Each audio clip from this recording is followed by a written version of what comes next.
जय हिंद दोस्तों, स्वागत है आप सभी लोगों का आपके अपने YouTube channel exam express pro में। तो दोस्तों आज ये हमारी हिंदी की क्लास होने जा रही है। और जैसे कि लास्ट क्लास में मैंने आप लोगों से कहा था कि अगली क्लास क्रिया की आएगी, तो आपके लिए क्रिया की वीडियो आ गई है।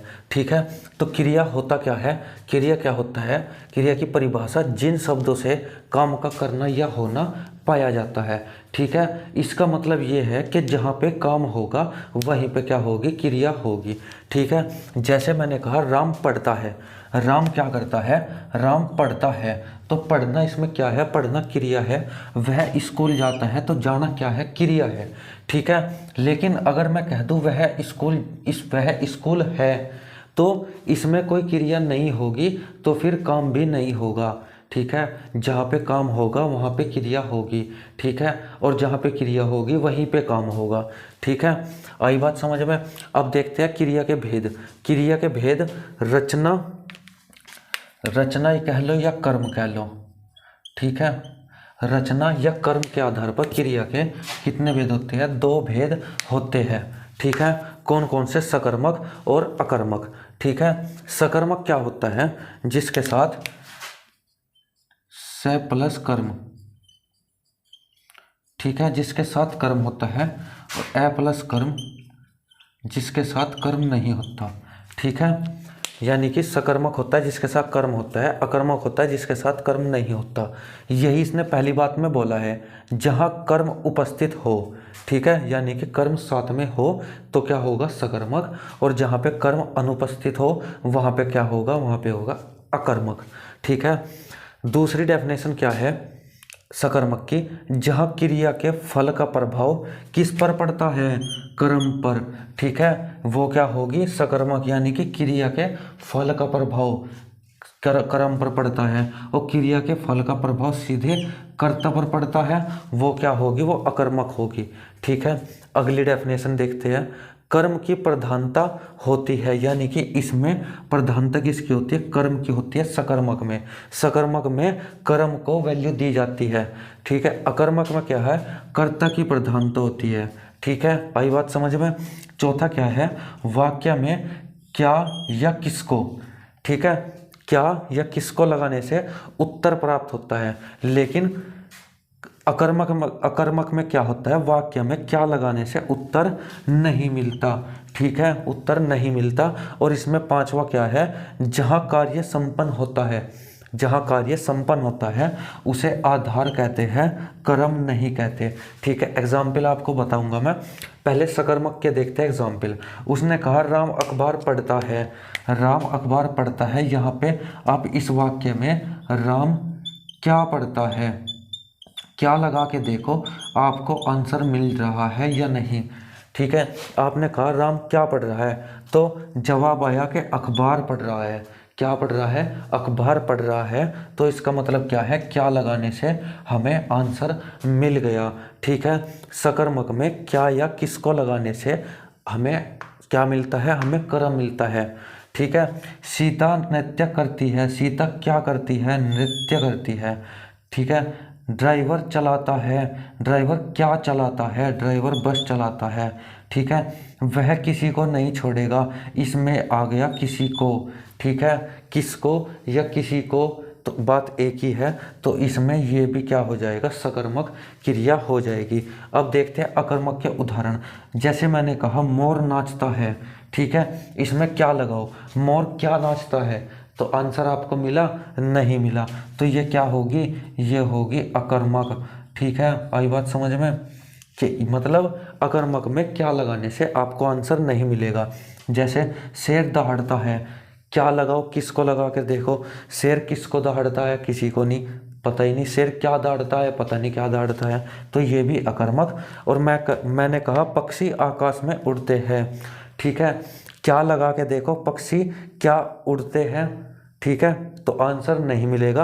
आंसर यहाँ पे किससे मिल रहा है, पक्षी कहाँ उड़ रहे हैं, और कहाँ का कोई कंसेप्ट सकर्मक अकर्मक में नहीं है, तो ये क्या माना जाएगा, आकाश इसका माना जाएगा आधार। आकाश क्या है, आधार। जैसे अगले उदाहरण में, वह जमीन पर सोता है, तो जमीन क्या है, जमीन क्या है, जमीन आधार है। ये क्या है, ये है आधार। ठीक है, आइए बात समझ में। अगर ये बात समझ में आई तो अब चलते हैं नेक्स्ट पे। चलिए अब देखते हैं प्रयोग के आधार पर क्रिया के भेद। प्रयोग के आधार पर पहले हमने क्या पढ़ा, पहले हमने पढ़ा था कि कर्म या रचना के आधार पर क्रिया के भेद। अब हम पढ़ेंगे प्रयोग के आधार पर क्रिया के भेद। तो ये कितने होते हैं? प्रयोग के आधार पर क्रिया के पूरे 10 भेद होते हैं, पूरे 10 भेद होते हैं। ये सब आपके सामने लिखे हुए 10 के 10 भेद ये होते हैं प्रयोग के आधार पर। मूल क्रिया जिसको धातु क्रिया भी कहते हैं, सामान्य क्रिया, और जी साधारण क्रिया, सहायक क्रिया, संयुक्त क्रिया, पूर्वकालिक क्रिया, द्विकर्मक क्रिया, प्रेरणार्थक क्रिया, नाम धातु क्रिया, क्रियार्थक संज्ञा। ठीक है, तो ये 10 की 10 क्या है? प्रयोग के आधार पर क्रिया के भेद है। चलिए पहला भेद देख लेते हैं, मूल क्रिया। मूल क्रिया क्या है? ये क्रिया का सबसे छोटा स्वतंत्र रूप है।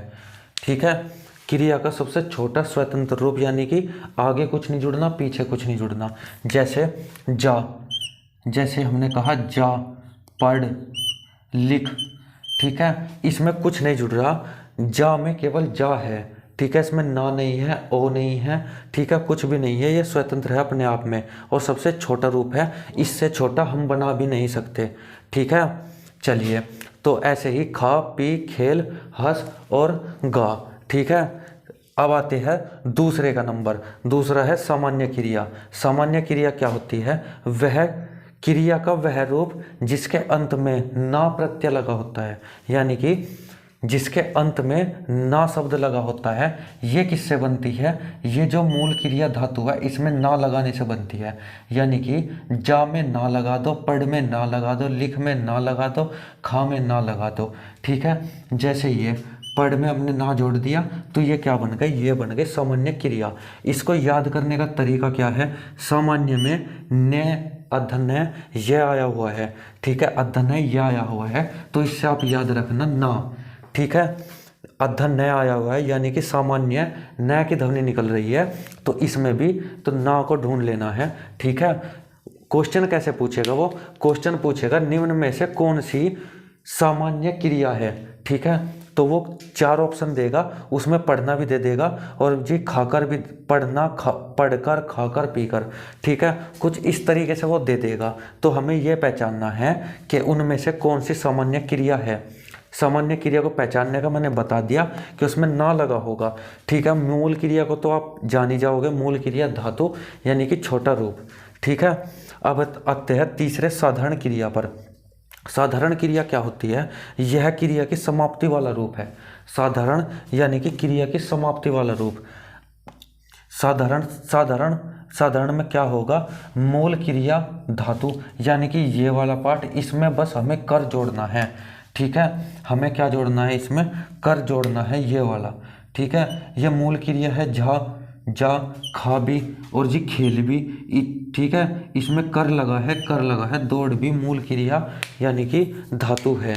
ठीक है, आई बात समझ में? साधारण क्रिया क्या होती है? जिसमें कर लगा होता है। अब आती है बात सहायक क्रिया की। सहायक क्रिया क्या होती है? सहायक क्रिया होती है हेल्पिंग वर्ब। आपने ग्रामर में पढ़ी होगी हेल्पिंग वर्ब, जैसे होती है is, are, am, was, were, had, have, has been, have been. ठीक है, ये सब उसी तरीके से है।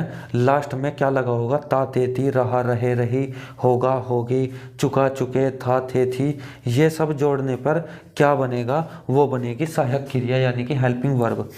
अब बात आती है 5वें नंबर की, यानी कि संयुक्त क्रिया की। संयुक्त क्रिया क्या होती है? जहाँ दो क्रियाएं एक साथ, जहाँ दो क्रियाएं एक साथ आरंभ और समाप्त हो। ठीक है, जहाँ दो क्रिया एक साथ आरंभ और समाप्त हो तो वहाँ पे क्या होगा? वहाँ पे होगा संयुक्त क्रिया। संयुक्त से आप देख सकते हैं इसमें संयुक्त लगा हुआ है, यानी कि दो दो साथ में आएगी। जैसे वह दौड़ते दौड़ते थक गया। ठीक है, दौड़ते दौड़ते, तो दो क्रियाएं एक साथ आरंभ हुई, एक ही साथ समाप्त हो गई। जैसे आप उसको बाद में दे देना। ठीक है, देना, दे भी और देना भी। ठीक है, यानी कि दो क्रियाएं इसमें आ गई।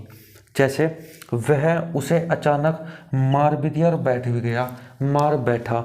ठीक है, तो इसमें दो दो क्रियाएं हो गई, तो ये हो जाएगी संयुक्त क्रिया। ठीक है दोस्तों, चलिए अब चलते हैं इससे आगे। चलिए अब देख लेते हैं संयुक्त क्रिया। संयुक्त क्रिया मैंने अभी आपको बताया था कि जहाँ पे दो क्रियाएं होती है, दोनों साथ ही आरंभ होती है, साथ ही खत्म हो जाती है, वो भी संयुक्त क्रिया थी। लेकिन ये भी उसी का कुछ इम्पोर्टेंट पार्ट है जो उस स्लाइड में बच गया था। ठीक है, इसमें पहली बात क्या है, जहाँ कार्य का आरंभ तथा समाप्त होना पाया जाता है। ठीक है, आरंभ होना कैसा, जैसे पानी बरस रहा है, यानी कि अभी भी काम चालू है, बरस रहा है, तो इसमें भी क्या होगा, इसमें भी आपकी संयुक्त क्रिया होगी।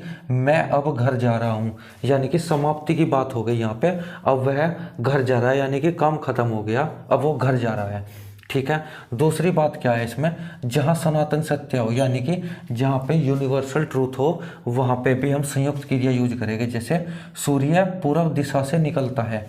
ठीक है, आपको पता है यूनिवर्सल ट्रूथ है ये, तो इसलिए यहाँ पे भी संयुक्त क्रिया होगी। तीसरा है जहाँ व्यवस्था प्रकट होती है, यानी कि जहाँ पे व्यवस्था प्रकट होती है, जैसे गरीब की जोरू सबकी भाभी होती है। ठीक है, यहाँ पे उसका वो गरीब है, वहाँ पे उसकी व्यवस्था प्रकट हो रही है, तो यहाँ पे भी संयुक्त क्रिया होगी। ठीक है, यहाँ से क्वेश्चन बन जाते हैं।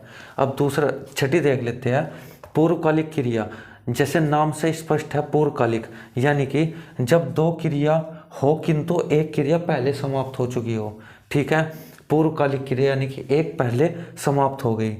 दूसरी देख लेते हैं डेफिनेशन, जहां एक क्रिया की समाप्ति पर दूसरी शुरू हो, यानी कि एक क्रिया खत्म हो गई, दूसरी तुरंत ही शुरू हो जाएगी। जैसे उदाहरण देख लेते हैं, उदाहरण क्या है, मैं रोज दूध पीकर सोता हूँ, यानी कि पहले क्या किया उसने, दूध पी लिया, दूध पीने का काम खत्म हो गया, अब वो सोएगा। ठीक है, यानी कि एक क्रिया समाप्त हो गई, दूसरी क्रिया चालू होगी। ठीक है, इसमें पीकर, खाकर, सोकर, नहाकर, ठीक है, ये शब्द आपके आएंगे। ठीक है, तो ये भी आपको ध्यान रखना है, पूर्वकालिक क्रिया बहुत ही ज़्यादा जरूरी क्रिया है। ठीक है, यहाँ से क्वेश्चन बनता है। ठीक है, अब आते हैं प्रेरणार्थक क्रिया। ये भी बहुत ज़्यादा इम्पोर्टेंट है और यहाँ से तो क्वेश्चन बनता ही बनता है। प्रेरणार्थक क्रिया क्या होती है, हम दूसरे को प्रेरणा देकर दूसरे से काम करवा रहे हैं। ठीक है, कार्य को स्वयं न कर दूसरे से काम करवा रहे हैं। जैसे मालिक ने किसान से हल जुतवाया। ठीक है, मालिक ने किसान से हल जुतवाया, तो काम खुद न कर दूसरे पर करवाया। ठीक है, तो प्रेरणा किसको मिल रही है, प्रेरणा मिल रही है किसान को। और प्रेरणा कौन है, जो प्रेरणा दे रहा है वो है मालिक। ठीक है, आई बात समझ में। अब आते हैं अपने द्विकर्मक की तरफ। द्विकर्मक क्या होता है, जिसमें दो क्रियाएं होती है, जहां दो कर्ता के होने पर परस्पर सहयोग से कार्य संपन्न हो। द्विकर्मक यानी कि दो कर्म होते हैं। ठीक है, द्विकर्मक दो कर्म होते हैं। जैसे माता जी ने बच्चों को खाने के लिए प्रसाद दिया, माता जी ने बच्चों को, तो कर्म इसमें क्या हो गई, जहां दो कर्म के होने पर, जो है कर्म के होने पर परस्पर सहयोग से कार्य संपन्न हो। ठीक है, जैसे माता जी ने बच्चों को खाने के लिए प्रसाद दिया। ठीक है, क्या दिया, क्या दिया, प्रसाद दिया। क्या दिया, प्रसाद दिया। किसको दिया, बच्चों को दिया। यानी कि यहाँ पे क्या है, यहाँ पे दो कर्म है, और क्या है यहाँ पे, ये क्या हो जाएगा, ये हो जाएगी द्विकर्मक क्रिया, क्योंकि यहाँ पे दो कर्म दिए हुए हैं। ठीक है, देख लेते हैं। पहले वाला जो करता है, पहले वाला ये वाला जो करता है, इसके बाद क्या आएगा, ने आएगा। ठीक है, दूसरे वाला जो करता है, दूसरे वाला यानी कि इसको भी हम यहाँ पे कर्ता मान लेंगे, तो इसके बाद क्या आएगा, इसके बाद आएगा को या से, यानी कि माता जी ने बच्चों को खाने के लिए प्रसाद दिया। ठीक है, नाम से स्पष्ट है कि यहाँ पे द्विकर्म होना चाहिए। ठीक है, द्विकर्म, जहाँ दो कर्म के होने पर परस्पर सहयोग से कार्य संपन्न हो। ठीक है, लेकिन यहाँ पे इसको माता जी को क्या माना है, इसने माता जी को कर्ता मान लिया। ठीक है, बच्चों को खाने के लिए। ठीक है, ये एक तरीके से यहाँ पे मैंने कर्ता इसलिए लिखा है यहाँ पे, ताकि आप समझ सके। ठीक है, चलिए अब चलते हैं अपने अगले की तरफ। ये है नाम धातु, जहाँ संज्ञा, सर्वनाम तथा विशेषण शब्दों से क्रिया बनती है। ठीक है, यानी कि संज्ञा हो, सर्वनाम हो या विशेषण हो, उनसे क्रिया बनती है। जैसे क्या, जैसे मैंने कह दिया मेहमानों के लिए चाय गरमा देना। ठीक है, मेहमानों के लिए चाय गरमा देना, तो तो क्या हो गया, ये गर्मा देना, ये क्या हो गई यहाँ पे, ये हो गए नाम धातु। जैसे लतियाना, बतियाना, घबराना, ठीक है, ये सब क्या हो जाएगी, ये सब हो जाएगी नाम धातु। जैसे घबराना क्या है, घबराना है भाववाचक संज्ञा, ठीक है। आई बात समझ में। अब आती है 10वीं क्रियार्थक संज्ञा। क्रियार्थक संज्ञा क्या होती है, जो शब्द क्रिया और संज्ञा का काम, दोनों का काम करते हैं, जो शब्द क्रिया और संज्ञा दोनों का काम करते हैं। जैसे सोना बहुत महंगा हो गया है, ये सोना स्लिप वाला सोना है या फिर गोल्ड वाला सोना है, ये सोना मना है, ये सोना गोल्ड है, यह सोना स्लिप है, ठीक है। तो ऐसे ही जहाँ पे दो वर्ड क्रिया और संज्ञा दोनों का काम करे, वे होते हैं क्रियार्थक संज्ञा। यहाँ से आपका इम्पोर्टेंट क्या बनता है, ये तो बस आपको परिभाषाएं थोड़ी सी पढ़ लेनी है कि क्या, कैसे प्रेरणार्थक क्या होती है, पूर्वकालिक क्या होती है। एग्जाम में क्वेश्चन देगा, वो दे देगा निम्न में से कौन सी प्रेरणार्थक क्रिया है, ठीक है, निम्न में से कौन सी प्रेरणार्थक क्रिया है, 4 ऑप्शन दे देगा। ऐसे मैं रोज दूध पीकर सोता हूँ, या फिर मालिक ने किसान से खेत जुतवाया, या फिर माताजी ने बच्चों को खाने के लिए प्रसाद दिया, या फिर मेहमानों के लिए चाय गरमा देना। तो इन 4 में से आपको एक बताना है कौन सी प्रेरणार्थक क्रिया है। तो ऐसे ही आपको छांटने के लिए वो दे देगा, ठीक है। नाम धातु पूछ लेगा, नाम धातु कौन सी क्या है इसमें, ठीक है। और भाई संयुक्त क्रिया पूछ लेगा, संयुक्त क्रिया कौन सी है, ठीक है। सहायक क्रिया पूछ लेगा, सामान्य क्रिया पूछ लेगा, ठीक है। तो इस तरीके से इसमें क्वेश्चन बनते हैं। तो दोस्तों आज के लिए बस इतना ही। क्रिया में बनने वाले क्वेश्चन मैंने आप लोगों को बता दिया किस तरह से क्वेश्चन बनते हैं, लेकिन आपको इनकी परिभाषाएं और कम से कम एक एक उदाहरण तो आपको पता होना चाहिए, ठीक है। उदाहरण के साथ परिभाषा को याद कर लो, इसमें से आपका कोई क्वेश्चन नहीं छूटेगा, ठीक है।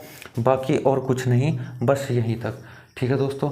और दोस्तों मेरा अगला टॉपिक कौन सा होने वाला है, अगला टॉपिक हम पढ़ाएंगे आपको काल, ठीक है।